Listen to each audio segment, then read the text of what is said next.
welcome back to another video. I'm back in Cavite and sabi ko for today's video, I wanted to do unupdated what's inside my bag, law school edition. So I gave birth last year around September and it's also the same month coverage na go through ng second semester.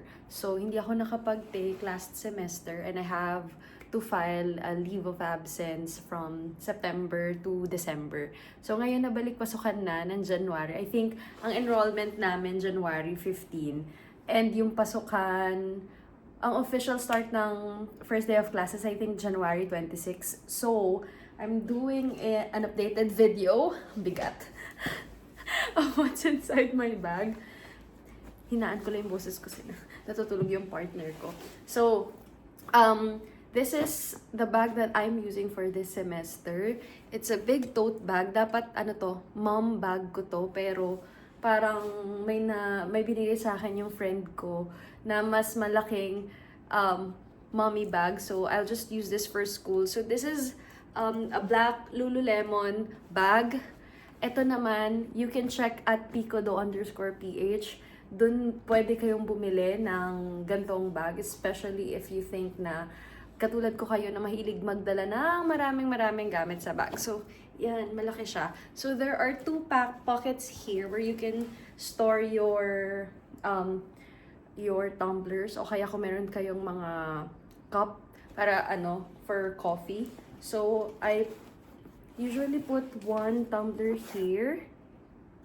It's an essential to stay hydrated, especially kapag night classes, parang wala ka ng time, so you always bring that with you. Tapos, inside, ang dami nito.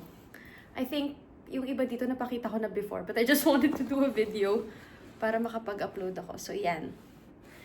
So, first things first, syempre, Caudal.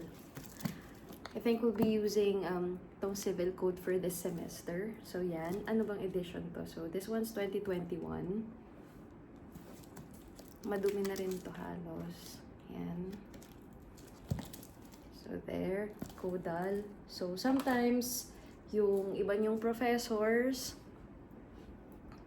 may i-require sa inyong book references. So, importante pa rin na go back to the basics and bring your Caudal with you. Tapos, next, I have here ang aking journal.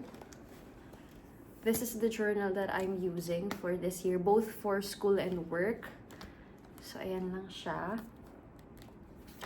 Very simple. Anyway. Tapos, I also have another planner here. Ito naman, gift nung sister ni Roy, yung sister-in-law ko. Ito naman yung binigay niya. Super cute planner. And it's personalized. So, ayan siya.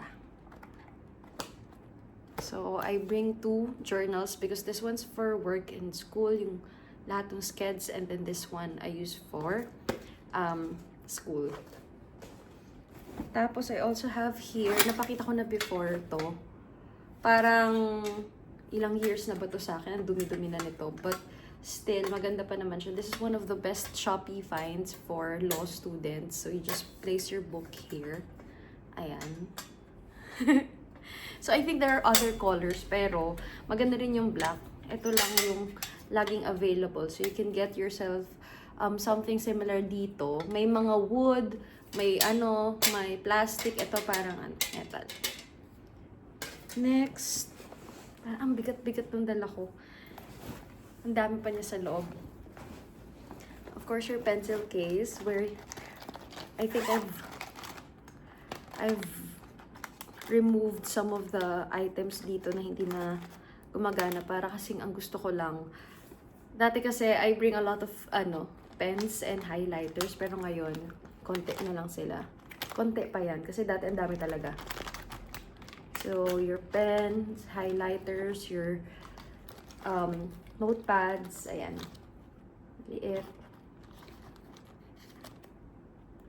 So, I usually buy all of these from Shopee. Ayan. Tapos yung iba nabili ko sa Instagram shops. Tapos, I also have itong anong tawag nila dito? Foldable na, I don't know, foldable clip holder. Ito kasi maganda, it's handy. And yung isa ko kasing nabili, isang buo siya. Ito, you can fold this, tapos half na siya. Especially if you're writing your digest. Ayan. Tapos, I also have itong extra phone. The other phone I have, I used for vlogging. So, I have a spare phone. Then, alcohol. My chargers. Ay! Malalaglag na sila. Chargers. Wait. Wait lang. Parang malalaglag na yung gamit ko dito. My chargers. Saan na isa? Wait, huwag ka malaglag. Patapos na ang video. My chargers. Wait, lapit tayo. Chargers. And then, mini power bank. Just in case you have classes na super tagal.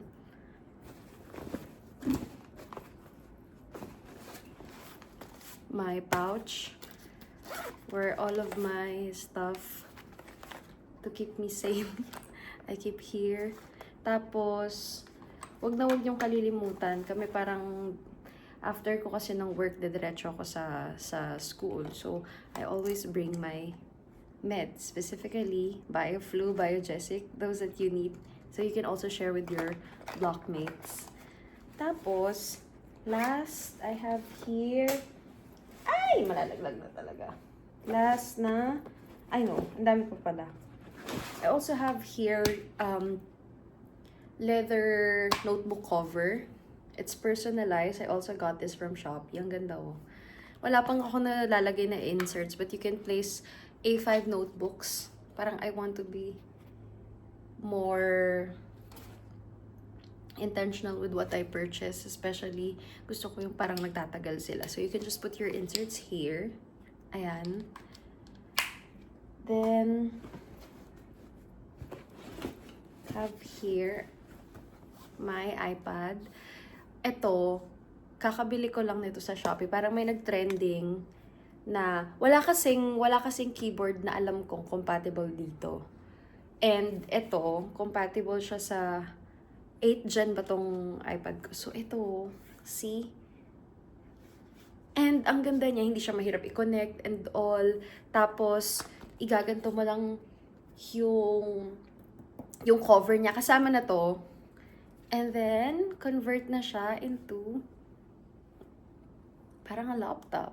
See? Ang ganda. And the quality na meron ito, para kasing there are reviews that I checked na hindi maganda yung nabili nila. Kasi, wala nang compatible dito sa iPad ko na to. So, yung nakita ko to, I'm so happy. This is one of the best Shopee finds. Ayan siya, ang ganda. Kukonect mo lang siya through Bluetooth. Tapos, makikita mo na iilaw siya. This is very handy. And masasabi ko naman na mukha siyang sturdy. Kala ko nga nung una parang hindi siya magko-connect or hindi compatible. Because when I check the reviews, parang hindi gumagana dun sa ibang mga Apple users yung nabili nila. Pero the cost naman super sulit na for something na ganito yung quality. Ang ganda nung cover na to and yung compatible na keyboard na kasama. Maganda siya, I swear. I'll try to insert the link for this cover/keyboard for your iPad, especially if we have the same iPad. Yung meron pa ditong home button.